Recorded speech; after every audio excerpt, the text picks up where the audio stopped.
You don't mention Churchill at all. What would you like to say about him? Churchill. Yeah, yeah. I think he's the person behind the grand design. He mentioned Lord George. I remember there were British aircraft in Egypt at that time, and they let that rot there rather than let the Armenians have it. And I also, the Second World War aftermath, it was Churchill who gave Catholic Poland to Stalin. He was the most powerful player, I think. Well, I think that with... Oh, sure, yeah. Sorry, I quit after that. The question was about, well, at least in part about Churchill's role as a kind of, as an important British player in dictating this the course of events. Well, he is, of course, important. Yeah. But, the other regional players there are important. I mean, Churchill is, he's held up as being a realist at this time in British foreign policy, someone who realises quite early in the day that Britain is going to have to come to terms with Turkey because of, simply because of the regional dynamics. He's also extremely anti-Bolshevik, so he sees that he's a very early proponent of this idea, which is why he seems not to be on the side of the Armenians. This is just another illustration of the fact that there's no point thinking about one side or another. It's just interests always. Gentlemen back. Why do they want to eliminate the Armenians? I mean, in particular there. I mean, why does that have to happen? Why did who want to be? Why did the Armenians have to be eliminated? You mean in the Republic, or? Yeah. Well, I think by that time, there's clearly, in part a simple territorial matter. The Turkey keen to return to the boundaries of 1878. This is always very big in its mind. Return to the boundaries of 1878. No, not much further, but the boundaries. The Bolsheviks ultimately keen to reassert themselves regionally. I mean, the Bolsheviks aren't interested in killing Armenians. They're just interested in removing Armenian independence and absorption. The Kemalist army that drives into the Caucasus is certainly interested, at least in killing a lot of Armenians and enslaving quite a lot of others with its military operations. But. Yes, sir. Thank you for a very good lecture. My question is from the Armenian perspective.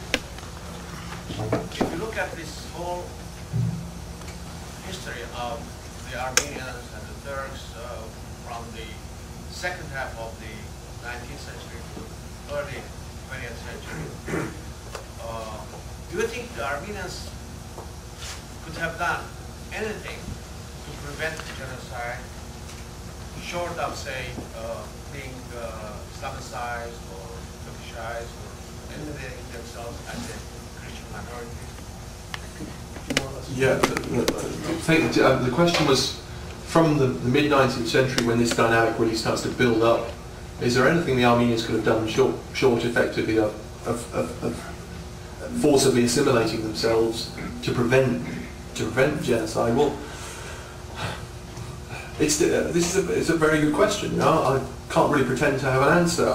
I think that what I would say is that there can always be a danger in situations like this, and I think maybe I've sometimes fallen foul of this myself, of thinking that ultimately the victims can have more of a say in what... It's very often politically correct these days to talk about agency, and re-empowering people by reference to what they can or can't do in certain situations. In some situations, quite clearly, the power disparity is so large that there is almost nothing that one can do. The Armenians are, beyond a point, are not arbiters of their own destiny. And so, I mean, what I would say is that the contingent element of this, and there's a huge contingent element in this, doesn't really pertain to the Armenians. The contingent element pertains to the policy choices of the late Ottoman elite, the particular way that great power constellations play out.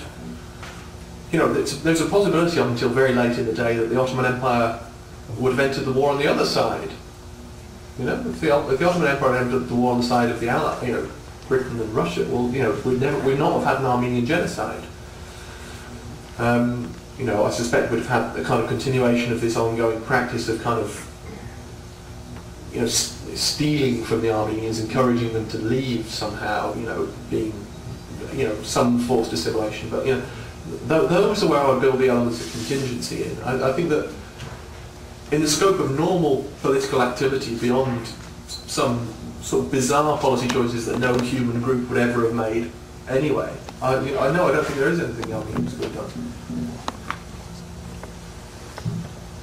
Can you comment on... That's okay, go ahead, George. Can you comment on France during this period? Yes. The question was, could I comment on France during the period? Yes, I didn't pay much attention, no attention to France. Quite right too. France's role is secondary, definitely. Despite some mid-19th century attempts to kind of reassert itself on the international stage, France's role is decidedly secondary. Where it has, I think, greater influences is in Cilicia. A greater cultural influence certainly. The proximity of some important French consulates. Some ongoing cultural ties in that region too. France's influence amongst the Greek population is probably at least as great, actually. There are some interesting dynamics going on there during wartime. I think, the French policy is not dissimilar to British policy for most of the war. In the first instance, the French too are a little worried about agitating Muslim opinion in French colonies. But for the most part, it's interested really insofar as it's interested in the region, in pressing its influence in southwestern Anatolia and Cilicia. It's seen from the Ottoman perspective as being much less an important part of the dynamic.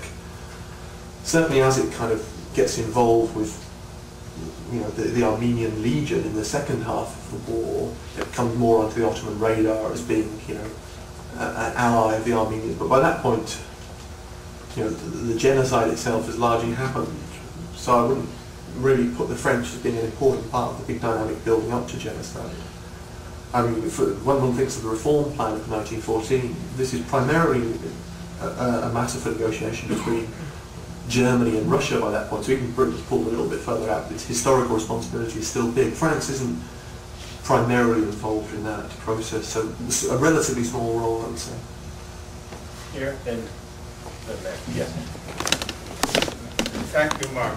I'm also a student of history, but I studied at LSE with David Stevenson, whom I'm sure you know at LSE. And I think there was no way for the Young Turks to enter the war on the side of the Entente, and this was the main predicament.